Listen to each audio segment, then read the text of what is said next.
people. And I really do believe that some came with some fear in their hearts tonight because of the inclement weather, but we're thankful that they are here. It seems like the storm has passed over, and we delight in that. We tell you that we love you because you first loved us. In Jesus' name and for his sake I pray, amen. Well, our missionaries are over here, and they're going to take just a minute, and they're going to introduce themselves, let us know where they're going, who they're with, in 60 seconds or less.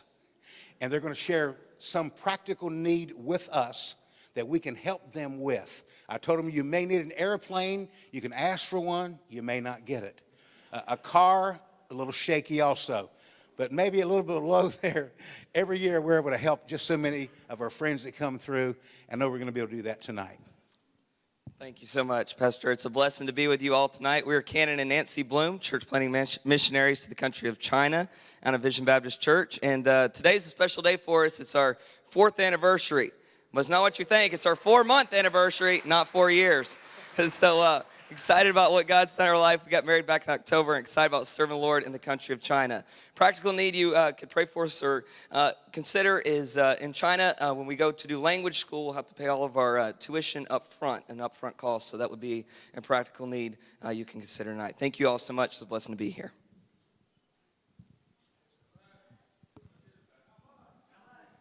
Thank you so much.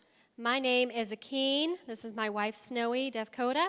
We have a little boy named Agraj and a daughter named Sarani, and we are missionaries to the deaf people of Nepal. And one practical need for us is Sunday school materials, flannel graphs. Deaf people are very visual, and also suitcases for when we travel. My name is Matt Smith. This is my wife, Julie. We have one son, Silas, in the nursery. We are headed to the country of Morocco. Morocco is over 34 million people. It's 99% Muslim. So God has given us a burden to plant churches and to train men. We're excited and honored to be able to be with you. One practical need is diapers for our little guy. So my wife tells me it's size 4, so we always need those. Hello, my name is Bradley Cubic. This is my wife, Ashley. We have 2 babies, Maverick and Tiberius, over in the nursery. We're missionaries to the people of Mongolia, 3 million people. The country just opened about 12 years ago. We're really excited to be there. We're halfway through, almost halfway through deputation. And practical need is the pollution is so bad on that side of the country that we're going to need air filters and water filters for the house. My brother, Cannon, was asked by someone out there how much, so you tell him. It's $750 for the first semester. Well, let's give him a good hand of appreciation, kicking things off. You guys can go ahead on down. Thank you so much. I told Brother Greg I wanted to try to get him up quickly tonight in case the weather broke out again. Kick this thing off in a good way. Greg's going to come in just a minute. He's got 3 friends of his that are just great men of God, doing some mighty things over there. Been with him in a partnership for a number of years. I met Greg about 22 years ago or so. I was doing a missions conference in Mountain Home, Arkansas. I'd never done this before. I don't think I've ever done it since. I felt led that night. I took my coat off and made sort of a circle out of it, encouraged people to put some money in there to help our missionaries. I found out later that Greg's part was a little over $800, and he had almost to the penny that need. And so that sort of clicked in his mind about me. And then he came to Raleigh, heard I was here.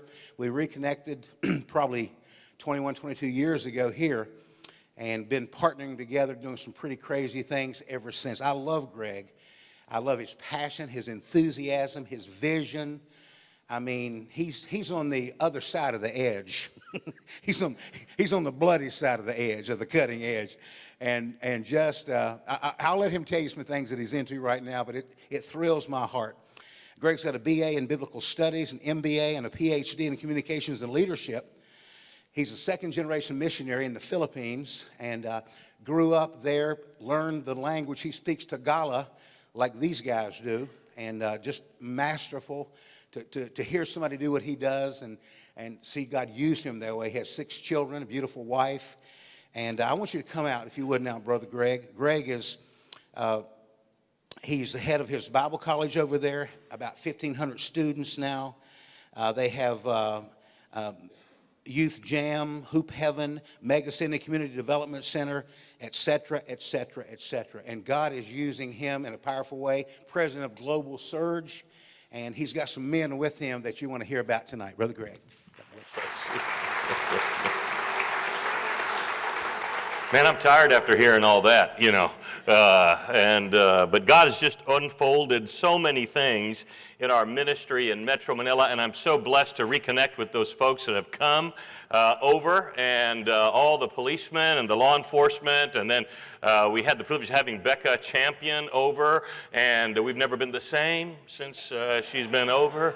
No, we're ready for her to come back, and we're looking forward to some more. And I just want to say, make a personal invitation for everybody to come over. You know, Mick, I think you just ought to close down one Sunday, move everybody over to Manila, you know, for a Sunday. That'd be kind of a cool thing to see that happen. I'm privileged to have with me, and I don't have this privilege often, to travel with three special men. And I'm going to ask Pastor Arnell and Pastor Jermaine, Pastor James to come up. And I just want to take a minute and introduce you to them. You know, when missionaries come and share about what goes on the mission field, often you don't have the opportunity to meet people that work shoulder to shoulder with them. And tonight you have a special treat to meet these three men. So Arnell, would you come and just share a minute? Good evening. First of all, thank you very much for inviting us here. We're so excited and amazed with America.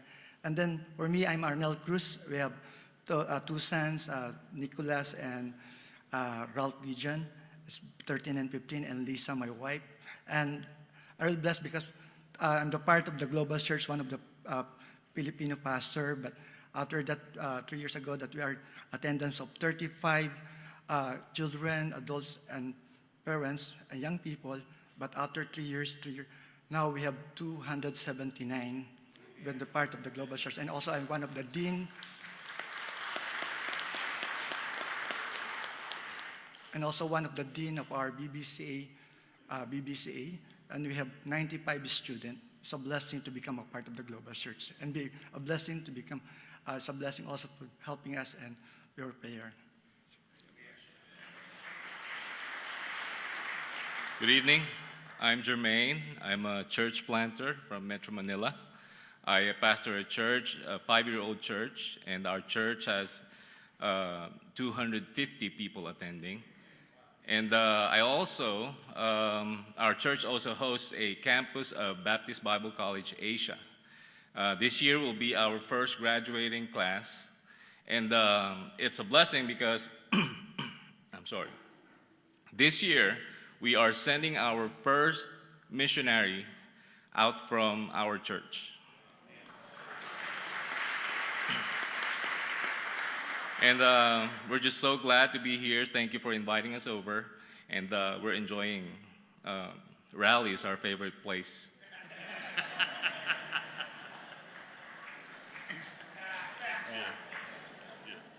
Kamusta? I think some of the folks that already went to the Philippines can remember that.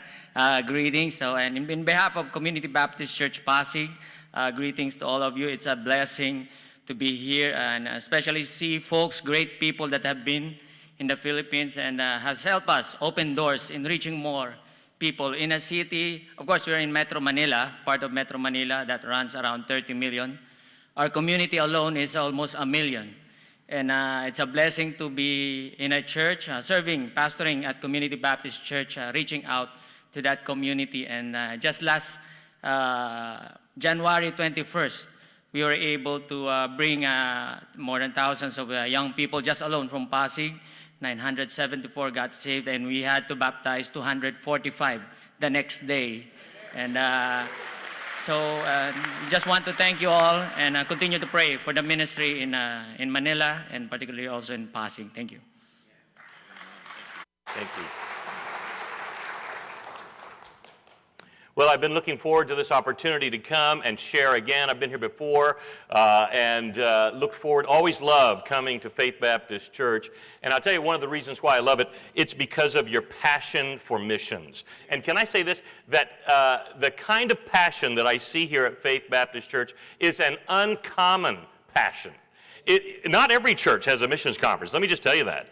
In fact, if you look at churches across the United States, very few actually take time out of their schedule and focus on the world. And most of churches are consumed with everything on themselves. But here at Faith, it is a different type of church. And so give yourselves a hand for being here tonight and being at this missions conference, this World Missions Conference. I want to share with you a very familiar story, but I want to extract from this story the faith of a great man. It's the story of David and Goliath in 1 Samuel chapter 17. And I call my message, Go Goliath or Go Home, you know. I mean, I think we live in a day that if we do not go all out for God, we're not going to make a difference. I mean, it's time that we realize that we're not here on earth just to consume everything on ourselves, just to be part of what's going on, to be distracted by everything in our world. I mean, you can find things on the news, and you can find things even in world news of things that are going wrong, and you ought to be worried about this, and you ought to be concerned about that. And you know what? I just would rather not pay attention to that and focus on the millions of people that are lost without Jesus Christ. I wish you could walk with me on the streets of Metro Manila. I mean, a city of 21.5 million people. I mean, there's streets, those of you who've been there, there's people on the streets all the time. We have traffic all the time. In fact, our traffic is legendary. In fact, there's 3 traffic death nails that I see in Manila. One is every Friday, it's bad traffic. I mean, everybody gets paid on Friday, not buying groceries, you know. And then if the Friday falls on the 15th or the 30th, then you got everybody who's paid twice a month and everybody who's paid a week going out and buying groceries on that Friday. And then, if it's Friday, the 15th or the 30th, and it rains, you have traffic lockdown. And you know, I think sometimes that we get to a place when how many's ever been on traffic? You ever been on traffic here? You know, been out. What's the traffic here? Is it 64 or what's the highway out here? You know, you get out there and you see the red lights. We kind of go through this metamorphosis type attitude in traffic. I don't know if you're gonna be honest about this, but yeah, when you get out and you're a little late, and you're on your way to work or to an appointment, and you see the tail lights ahead of you all stacked up, what emotion goes through you?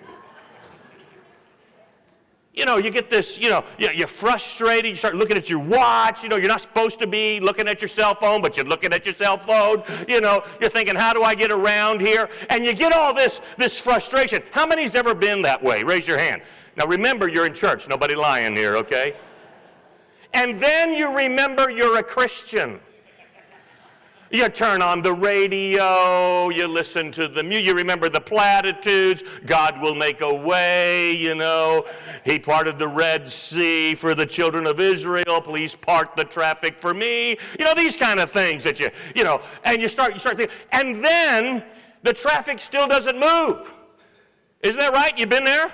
And you get beyond all the Christian stuff, and you get back to being frustrated. Anybody ever done that? And then you do the inch move. You know what the inch move is?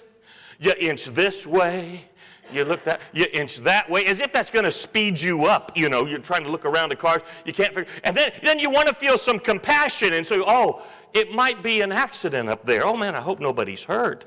But get the cars off the road. How many's done that? Come on, some of you. And then you look at the shoulder. How many's ever looked at the shoulder? And then you look over your shoulder if you got a highway patrol behind you, See if Lane's there. I met Lane tonight. He might be on your back, checking out. You can't scoot around that. And you get all frustrated and everything. But, ultimately, I think we descend to this level that says that, I've got to get there. Maybe you got to get a plane. Maybe it's a doctor's appointment. Maybe, a job opportunity. Maybe a big business deal or something. And you get to what I call the whatever it takes mentality. Can I tell you this? If we're going to win the world, we have got to get to the whatever it takes mentality. We have got to get to the place where it doesn't matter how far the people are. It doesn't matter how long it takes. It doesn't matter how much it costs. The only thing that matters is the souls of men.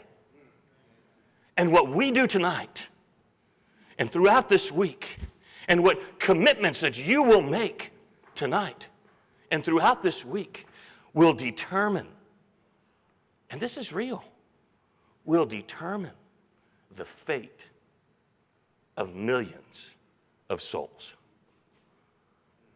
That's going to take some faith, my friends. If we're going to reach the world for Jesus Christ, it's going to take some faith.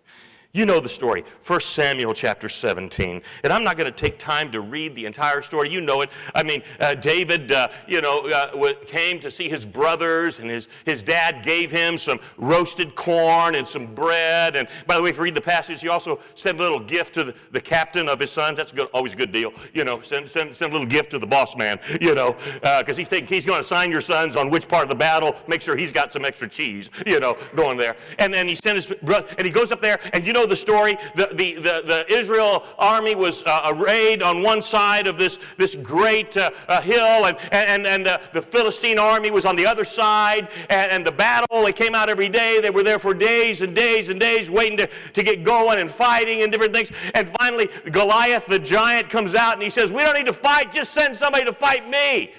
And he intimidated the entire army of Israel. I mean, he came out in a loud voice, big man. He was huge. It describes his armor. His spear was the size of a weaver's beam. It's an incredible picture of this great man. And what does the army do? They cower in fear. They forgot all of their faith until a young man named David shows up who had great faith. And David shows up, and he's panicking. Wow, what's going on here? Just like a 16-year-old kid, does. What's going on?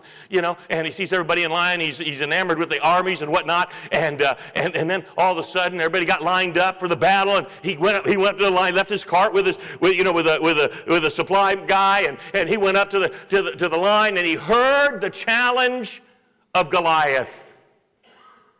And David had great faith. 5 things I'm going to tell you about the faith of David that I'm found here in 1 Samuel chapter 17. In verse 21, it says, "For Israel and the Philistines had put the battle in array, army against army, and David left his carriage in the hand of the keeper of the carriage and ran into the army and came and saluted his brethren. And as he talked with them, behold, there came up the champion, the Philistine of Gath, Goliath by name, out of the armies of the Philistines, and spake according to the same words. And David heard them, and all the men of Israel, when they saw the man, fled from him and were sore afraid." Can I tell you what? If we're going to win this world for Jesus Christ, we must have the faith of David in this way. We must see opportunity when others see danger. I mean, everybody was afraid. They saw danger, but not David. I mean, we know the story. Ultimately, David goes and kills Goliath. He didn't see any danger. He saw incredible opportunity. There are some people that all they can see is the problems, the danger, and it paralyzes them, and they take no action. I mean, if we were going to talk about reaching our world for Christ and seeing what we can do to make a difference, we can just sit back and say, man, it's just too big a job. It's just too far. It's too difficult. It's dangerous over there. And we use all kinds of excuses and we don't get things. We talk about giving. There's a danger in giving. Did you know that? I mean, have you ever made a commitment that made you nervous? If you've never made a commitment that makes you nervous, my prayer is that this week you will make a commitment that will make you nervous. That you will see an opportunity when everybody else sees danger.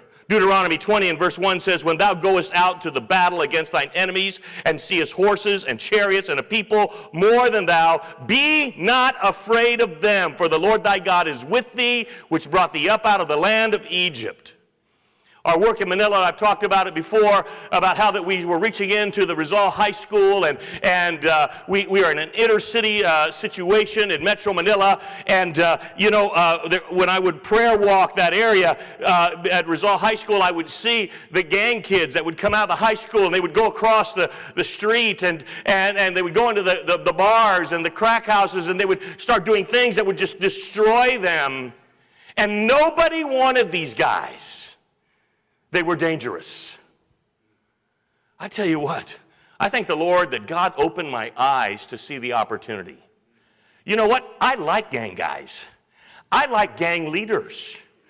They already know how to lead, You just got to get them saved and get them directed in the right direction, and they will lead, And so nobody wanted to go after these guys, so we decided that we would start a camp that went after the lost kids. And I've told you the story before. We went after the lost kids. Now, you have the regular lost kids, and you have the real lost kids, okay?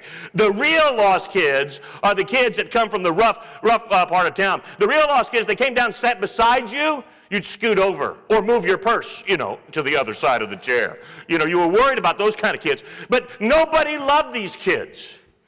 I mean, the government didn't want them. The school didn't want them. They were the usual suspects. They were the scourge of the city. There's some places in our city, literally, that the law enforcement and the government, they just don't know what to do with them. You know what? God knows what to do with them. Every one of them has a precious soul. If they would hear the gospel in a way they could understand and given an opportunity to change their life, they may turn. So we started a camp. You know the story. First camp. 179 kids. I tell the story about how that I raised the money for the kids. Every pastor every missionary has a list of soft-hearted pastors. By the way, you missionaries, just a little, get a list of soft-hearted pastors. These are the guys you call and tell about your mission, and they will give you money, to do ministry. Get Mick on your list, okay? Meet Bob. I figure he's a soft-hearted pastor, and his church is growing, so we got to get Bob, and so I would call these. I needed $3,000 when I started out. Man, I thought that was I'd never raised that kind of money in my life, and I needed 10 pastors to give me $300 each. So I got my list out and I called them. I called one pastor. I'm telling him all about these kids. I'm telling him all about camp. He said, "What kind of camp is it?" I said, "It's going to be a camp for unbelievers." He says, "What?" I said, "Yeah, it's all going to be unbelievers." He says, "It's not going to be like a Christian camp?" I said, "Well, yeah, we'll have the Bible there, but none of the Christians are going to be there. We want lost kids, because we figured out that if you want a lot of people saved, you know what? You got to have a lot of unsaved people there." I know that may slip by some folks there, but we did that, So we want 80% lost kids. The guy says, "Greg, I don't understand what you're doing." He said, "I love you. I love what you're doing." He said, "But I don't get it." He says, "I'll give you $200 if you let me off the phone." I said, "Can't do it. Got to be 300, I just pushed him right up the line. He gave it to me, and I know that was shameless, but it was for the kids, Good grief. We wanted 150 kids, ended up with 179. That first camp saw 79 kids saved. Boy, we were blown away. And then we began to scale. Went to 500 kids, went to 1,700 kids. We learned you could do more than one camp in the summer. We learned you can do camp in a shorter period of time.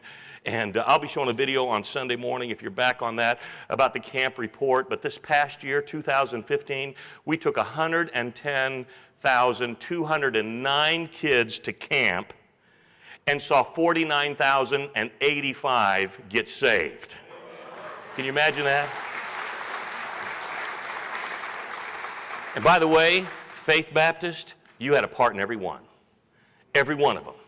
When we get to heaven, we are going to party, And I want you to look me up, because I want to introduce you to every kid that made it to heaven because of your faithfulness and your giving. But can I tell you this, 110,000 young people that went to camp, that's not much in a city of 21.5 million people. I mean, there's approximately 5 million young people in Metro Manila between the ages of 13 and 25. 5 million. And we took 110,000 of them to camp. Let me just give you a quick illustration. Everybody stand up, please. Everybody just stand up if you can. Just stand up. If everybody standing represented the 5 million young people that are in Metro Manila, and we took 110,000 of them to camp to hear the gospel. Let me show you what 110,000 look like. Pastor Arnell and Jermaine and James, Pastor, would you sit down? And Pastor Mick and Pastor Bob, would you sit down? That's how many we took.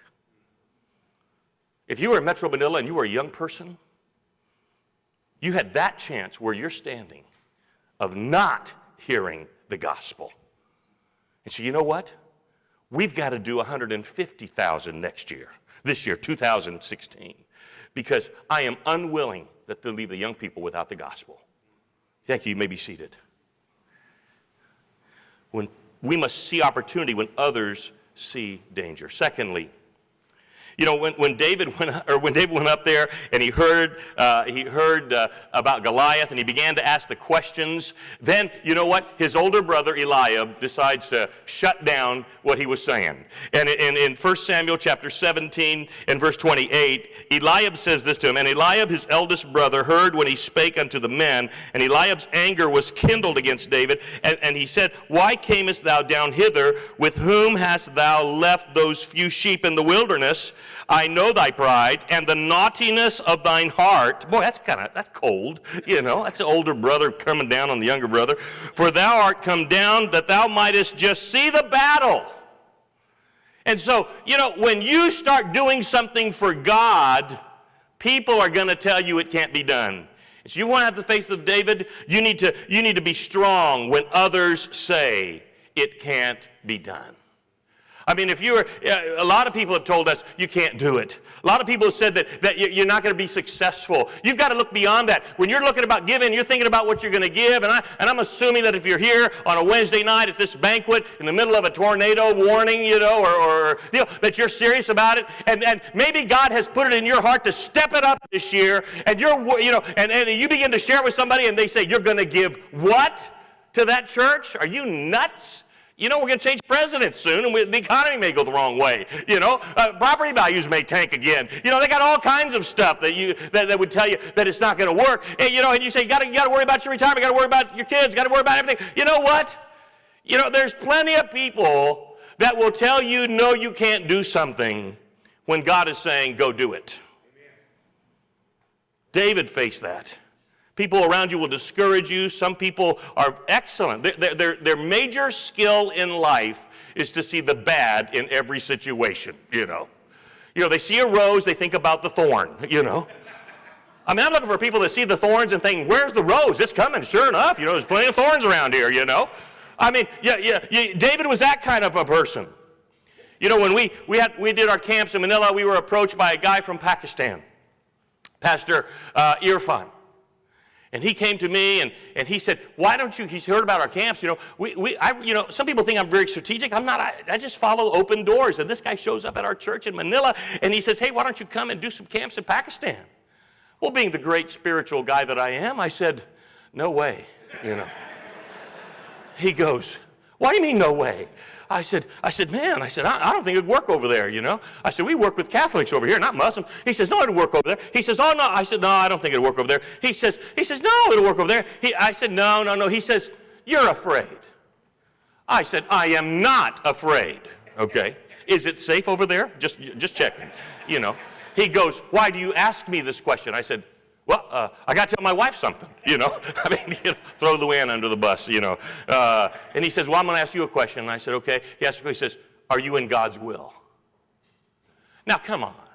That's like the nuclear question. Am I right? You know, if everybody said that to you, what are you going to say? No, I'm blatantly out of God's will. No, you're not going to say that, you know. Yes, I'm in God's will. He says, then why don't you pray about it instead of saying no? Boy. So when I started talking about going to Pakistan, I had a lot of people tell me it can't be done. And so I remember we applied. He sent me this letter to go to the embassy to apply. It was from the Bible Baptist Church in Azad, Kashmir, Pakistan, inviting Dr. Greg Lyons to come and do evangelistic meetings in Pakistan. I get the letter. I call the guy up. Literally, I say, I can't go to the embassy with this letter. Say I'm a teacher or something, you know. He says, nope, we're not going to hide it. You take it. We're going to do this. Okay, so I show up with Pastor JR and we walk into the Pakistani embassy in Manila. We sit in front of Mr. Omar Farouk, the consul, and I lay down my letter, and he looks at me and he says, "You want to do what in my country?" I said, "You know, sir, I'm just an invited guest." I mean, that's your citizen that wrote the letter. Maybe you ought to call him up and talk to him. And he goes, "Wow." He said, "Well, I'll have to think about that." And I said, "Okay." They continued to delay the process, and they didn't want to say no, but they wanted to delay it so that we couldn't do the deal. And so we thought it was just a no-go, and we got a call at the office, and they wanted our passports down at the Pakistani embassy that day for another review and a couple of more documents, and I checked around. Nobody could do it, so I got in the car, and I grabbed the passports, the 5 of us that were planning on going, and I drove it down to the embassy. So I'm there on an afternoon, about 3 o'clock, just waiting for the elevator on the ground floor of this high-rise building. And while I'm standing there waiting for the elevator, some doors pop open. There's an SUV, black SUV. Some guys hop out, and a guy in a suit gets out. Looks Pakistani to me. You know, he walks up, and he's standing there with me. I don't know who he is. And I'm looking at him. He's looking at me. We're smiling at each other, you know. And the elevator doors open up. We walk in. He says, "What floor?" I said, "5th floor." He says, "Well, that's the Pakistani embassy. Is that where you're going?" I said, "Yes." He says, "You know, that's the only thing on that floor." I said, "Yeah, I'm going to the Pakistani embassy." I said, "Why? Do you work there?" He goes, "Yes, I do. I'm the ambassador." I said, "Oh, man, I need to talk to you." And I did a prayer right then. "Lord, slow this elevator down," you know. Who would have thought in the middle of Manila, out of the blue, I get in the elevator with the Pakistani ambassador? And he says, What are you doing at the embassy?" I said, "We're applying for some visas." He says, "Oh," he says, "Are you a businessman?" I said, "Could be." You know?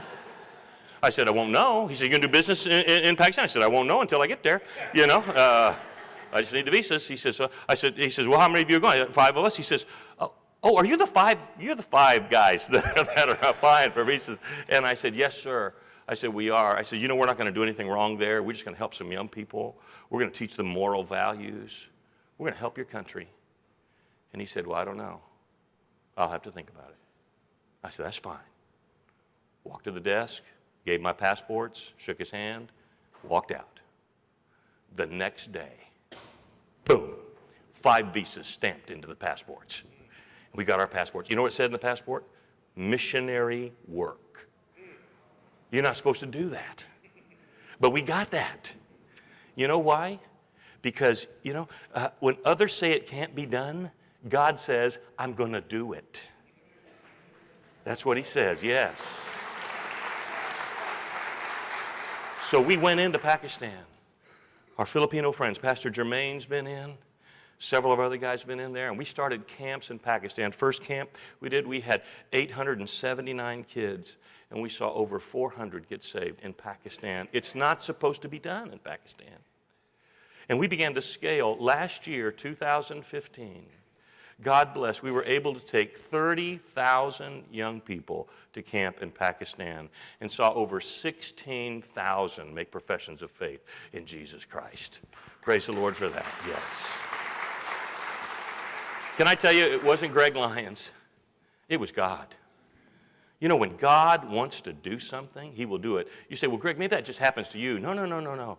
God can do that in your life. Amen. If you stop listening to people that say no. Third thing.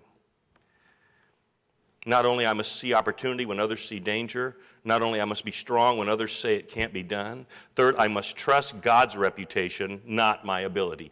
David made such a stink in his deal about Goliath that the word got to King Saul. And King Saul said, "Call that guy. I don't know who he is. I want to talk to him."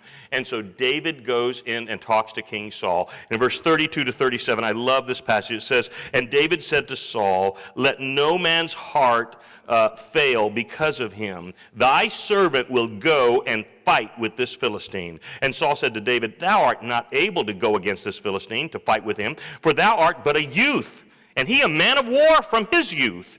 And David said unto Saul," and get this, "Thy servant kept his father's sheep, and there came a lion and a bear And I took a lamb out of the flock, and I went out after him and smote him and delivered it out of his mouth. And when he arose against me, I caught him by his beard and smote him and slew him. Let me give you the Greg Lyons version. Can I give you the Greg Lyons version of that? So David is telling the story, and he's saying, yeah, we had a lion that come and took one of my sheep, and I went and I grabbed the sheep out of the lion's mouth. And I hit him in the head so he'd back off. And he turned on me to come after me. So then I just grabbed him by his chin and beat him to death, And that's what he did. And he did that to the lion. He did that to the bear. And then he says, thy servant slew both the lion and the bear, and this uncircumcised Philistine shall be as one of them, seeing he hath defied the armies of the living God. I must trust God's reputation, not my ability. When did we get so old on being a Christian that we stopped seeing God do miraculous things? Do you remember when you were a new Christian? Do you remember that day? The day maybe when you were young, or maybe when you first got married and you didn't have enough money to make ends meet, and you just got on your knees before God and you just prayed and said, God, do something. We're at our wits' end. We can't do anything. And you believed. God, do you remember that? How many remember that in their life? What did God do? He showed up. And he showed up every day since then. And then we get old in the faith. And we start figuring it out ourselves. And we don't take the risk that we used to take for God. I remember a story of a man in Manila named Ruben de la Cruz. He was a good Christian man, Baptist guy, and he loved the offering, okay? Now, pastors love guys who love the offering. Am I right? This guy, now in our church, my first church that I was in, my father's church, we took an offering Sunday morning, took an offering Sunday night. We didn't take an offering Wednesday night. I don't know why we didn't take an offering Wednesday night. We just never took an offering Wednesday night. And so I showed up one Wednesday night, getting ready for service, and Brother De La Cruz came to me and he says, hey, Pastor Greg, he said, are you going to take an offering? Well, being the good Baptist pastor that I am, I didn't say no when you get that kind of a question. You say, why? He opens his Bible, flyleaf of his Bible. He's got an envelope with some money in it. And he says, well, if you're going to take an offering, I brought some money to give. I said, the Lord just lead me. We're going to take an offering. Get the ushers, I mean, he was so committed to giving, he would provoke giving when nobody else was giving. Brother De La Cruz would give to every special project, every need, every offering without fail. He gave. And he was not a wealthy man. His wife was a school teacher. They lived in a house that flooded every year. I went to visit them in their house, and they had these cinder blocks sitting beside their couch and next to the refrigerator. And I said, hey, what's that all about? He says, oh, yeah, our house floods every year. And so we just put our couch on the cinder blocks, let the water flow underneath, and when it all dries up, we put it back down. I'm like, dude. And I'm complaining about something, goodness sakes. He gave to every need. His wife had an emergency appendectomy. Unexpected, didn't have insurance. I went to the hospital to be a blessing to them. Walked into the hospital, and here is Brother De La Cruz grinning from ear to ear. I think he's nuts, I'm like, what's going on? Your wife's convalescing there? You got all these expenses? And I said, Brother De La Cruz, how things going? He says, man, God is so good.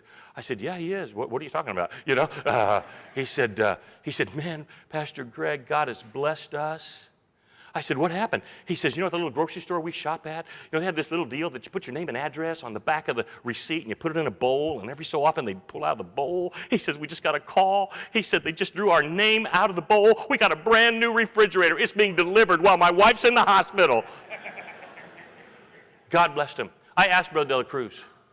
I said, Brother De La Cruz, I got to ask you, how are you able to give so much to God? I know what kind of job you have. I know what kind of job your wife has. I know your house.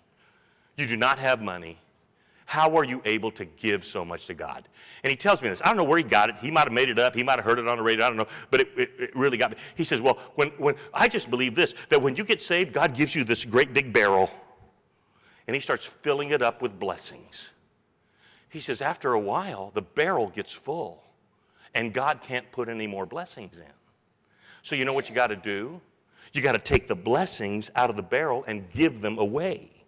He says, every time I take out of my barrel, God fills it right back up again with more blessings. And I thought, what a way to live.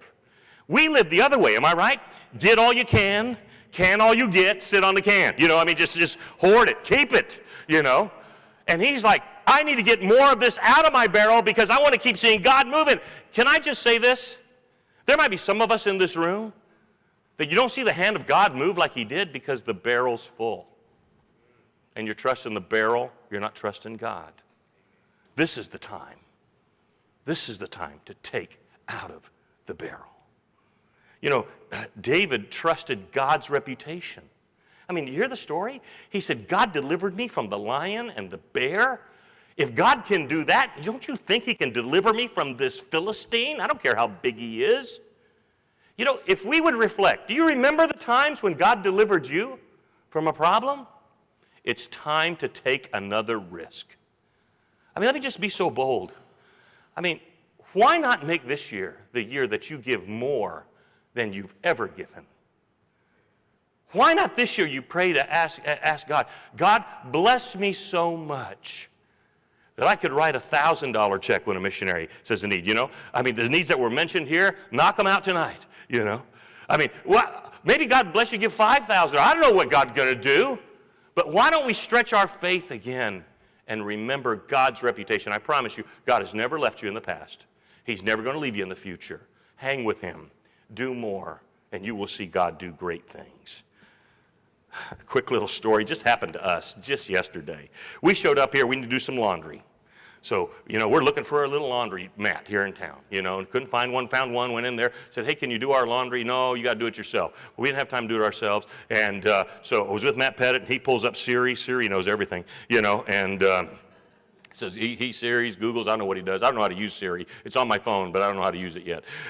So he says, laundromat, to do bundle service, and so boom, something comes up. I don't even know where we went. We just followed the GPS, to where we went on some road.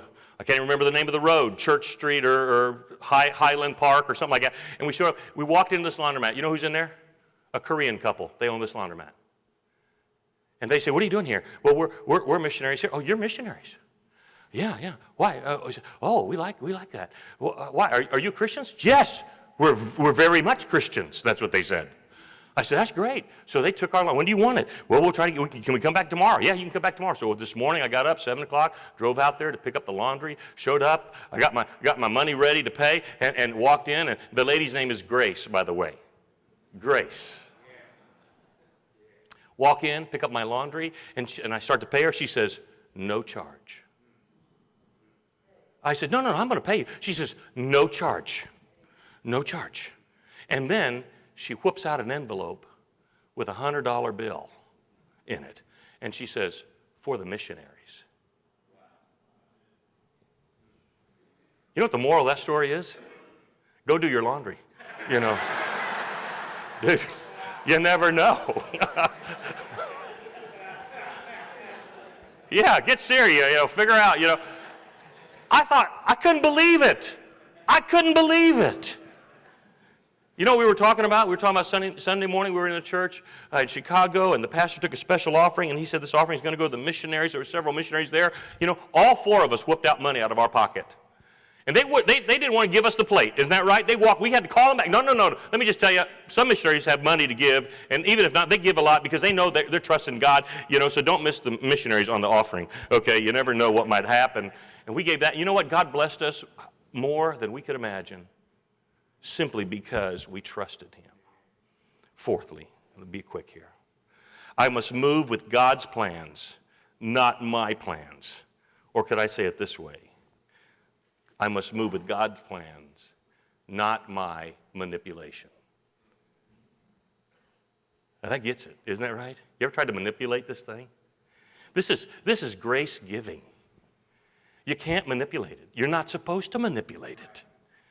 You're supposed to let God lead you in this. If you try to figure out how much you're supposed to give or how you're going to give what God tells you to give, you may not figure out. You never know. You may go do the laundry and $100 may pop out, And God's just waiting for you to make the commitment. I mean, so what happened in the story? You know the story. Saul says to David, here, take my armor. So he takes his armor, he puts it on, he walks around. It says in verse 39, he says, I can't go with these, for I've not proved them. And David put them off him. And so he doesn't go in the armor. What does he do? He just goes with his trusted sling and stones. God's specialty is doing miraculous things with things that nobody ever considers would be miraculous. David understood there was more power in a stone blessed by God than an army that has made it through several battles. It's just what you have. What does that mean to you? Well, if you have a job, have you forgotten that the source of your income is not your job? That it's God? That God is the one that keeps that company going? That God is the one that gives you health so you can work? That God is the one that takes care of the economy where you work so that you can give to Him? That your source is not. And if God may use things outside of your job to meet your needs. I mean, it's nothing for God to do a miracle. It didn't really trouble God to give us $100 today at the laundromat. It was nothing for God. In fact, God's specialty is when there are no options left. That's where He wants you. Oh, David, you see him just with that sling and those stones, and as bold as he is with all the faith in the world, 16-year-old boy going after the giant when the rest of the army is cowering in fear. I must move with God's plans. God may give you a raise. I've heard this. I've heard stories about how people, pray, make a commitment, boom, they got a raise. I never got a raise. This $100 thing that happened at the laundromat, that's like one of my first things. I've heard of stories that, guys, pumping their gas and a $100 bill blows right by them and they pick it up. I have pumped gas a lot. I have looked that whole time, and I've never had the $100 bill blow by, I've even looked in the trash can, and it's not in there, God may increase you. God may decrease some expenses. Or you know what? God may just teach you to sacrifice. We don't do good with sacrifice, am I right? Sacrifice to an American, don't be offended, but sacrifice to an American is like, okay, I'm not going to do the biggie fry today. I'm going to sacrifice. I'm going to get the regular fry. I'm going to lose that 20%. I heard a show on Oprah. Now, don't get upset with me. I know some people are bad on Oprah. I just happen to be getting into my feminine side. I don't know what happened. And it was on. What intrigued me was she was sitting there with Mother Teresa. And I just happened to be watching it, and Mother Teresa was talking about how it's important to sacrifice, and Oprah says, oh yeah, we need to sacrifice. And Mother Teresa looks at Oprah and says this, pardon me, you understand sacrifice? I've never seen Oprah speechless, but she was speechless at that moment. And they went straight to commercial because there was nothing to say. Can we be honest? We don't sacrifice much. Walk with me in Pakistan one day. You want to see some people that sacrifice? My first trip to Pakistan just blew me away. To walk with people who are believers and who their life is under threat every day of their life. And when they give, they don't get the best jobs, by the way, in Pakistan. They get the worst jobs because they're Christian. And they get picked on every day. Their kids get picked on at school every day. They say one wrong word, they can be attacked, they can be killed. Oh my goodness.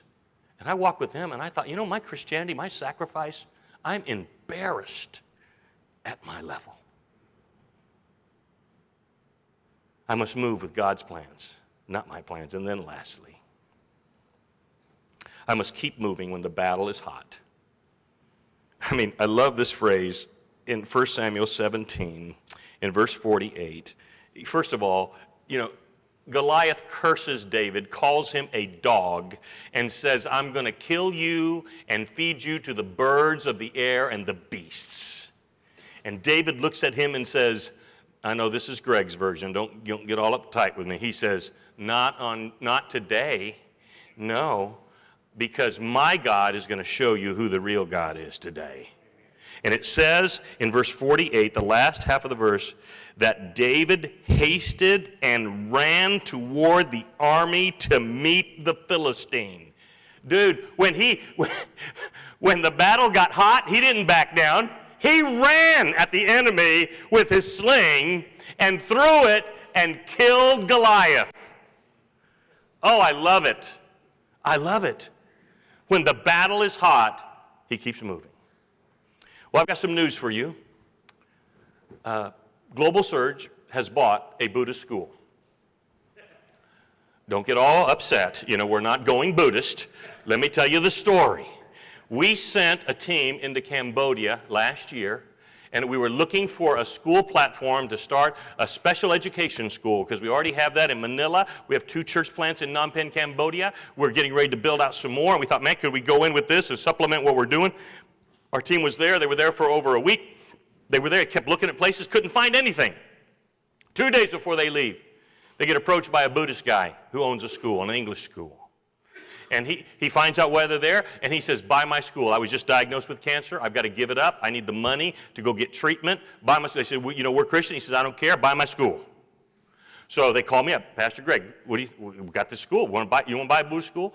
Not very many pastors get that call. You want to buy a Buddhist school? And I said, well, I don't know what we're going to do. They said, well, we got some money. We scrounged together some money. We put a down payment, and we're going to buy the school. And I said, okay, let's buy the school. We're going to turn it into a Christian school. Can I tell you, it's time to take back ground that the devil has held. And so we bought it. We got the paper signed, and they signed some papers that obligated me and our ministry. Wow, they were not legal people, obviously, when they signed the paper and put this. But we're in the process of getting it. We're trying to raise $60,000. We got $29,000 raised. Got $31,000 to go. And boy, but someone asked me, are you going to fire all the Buddhist teachers? Now they're not teaching religion. Let me just clear that up. They're teaching English and other subjects. They said, are you going to fire the Buddhist teachers? I said, heavens no. We don't want to make them mad. We want to win them to the Lord. So we parachuted in our Baptist Bible College Asia students in there to teach side by side with the Buddhist teacher. You know what's happened? 2 of them have already been saved. Yes. And beyond that, 120 adults and children have come to know the Lord since we took it over last September. God is doing a great work. And then beyond that, the guy who owns the property where the school leases from and operates on, he's got a building, a 6-story building, 4 floors of it is empty, and he says, you know what? Will you come over and build out an English school in my building, downtown Phnom Penh? I said, well, we just got this school. He said, come on. He says, I need you to come. I says, no. I had this discussion with him. I said, well, Mr. Chani, I said, we're Christian. And he goes, okay. I'm like, do you know what a Christian is? And he kind of looked at me like, I said, we're followers of Jesus Christ. Okay. Are you going to come build a school out with me? And I'm like, he's a blank page. Sometimes I think we're afraid to go into these places because we think everybody's against. Truth is, he's probably more business than he is Buddhist. Think about it. And the other truth is, he's a blank page. Nobody has told him the story. The reason he's not a Christian, because nobody's told him the story. Well, he's getting the story now. Let me just tell you that, And we're going to win him to the Lord because God is doing it. By the way, I got a card for you. If you stop by the table, we bought a Buddhist school card. You need one of those. That's kind of a fun card to have on your refrigerator. Keep moving when the battle is hot. You know what? We're looking for more Buddhist schools to buy out. Turn them into Christian schools and get more of these young people to know Jesus Christ. I must keep moving when the battle is hot. One of our ministries is Baptist Bible College Asia. Pastor Jermaine, Pastor Arnell mentioned that.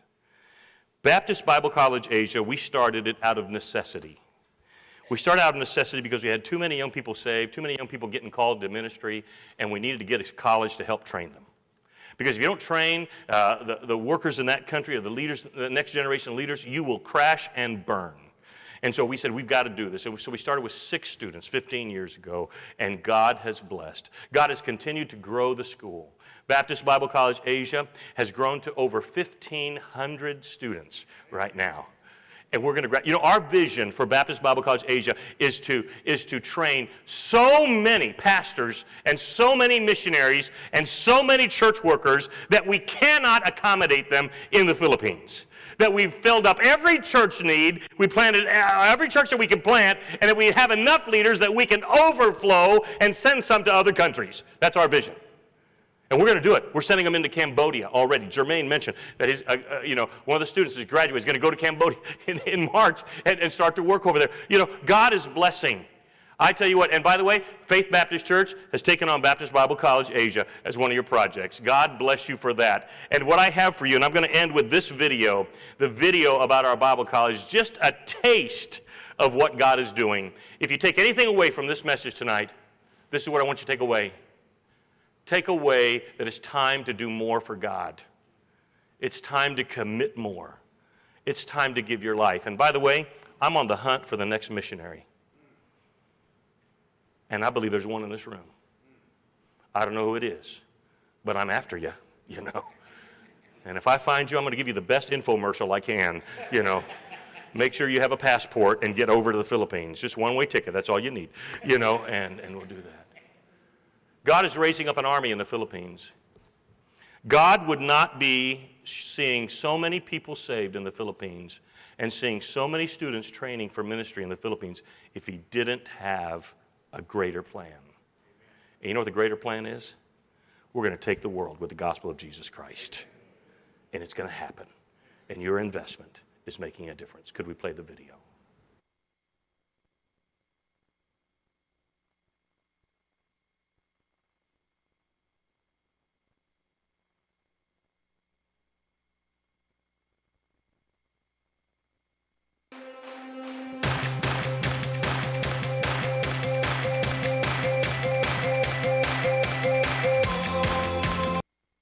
We hear it all the time that you can change the world.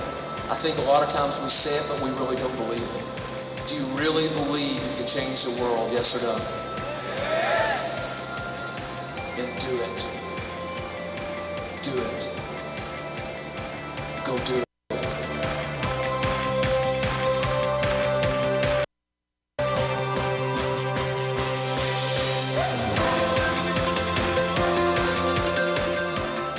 The reason why I keep coming back to the Philippines is because I believe with all my heart that if you're going to reach Asia, it's going to start right here.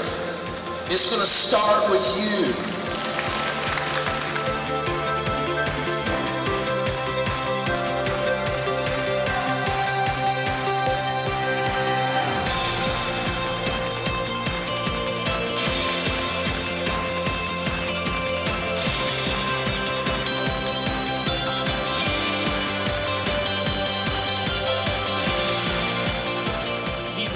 Influence of Jesus Christ to move throughout the Philippines, throughout Asia, and throughout the world. And we are going to change the world from Baptist Bible College Asia.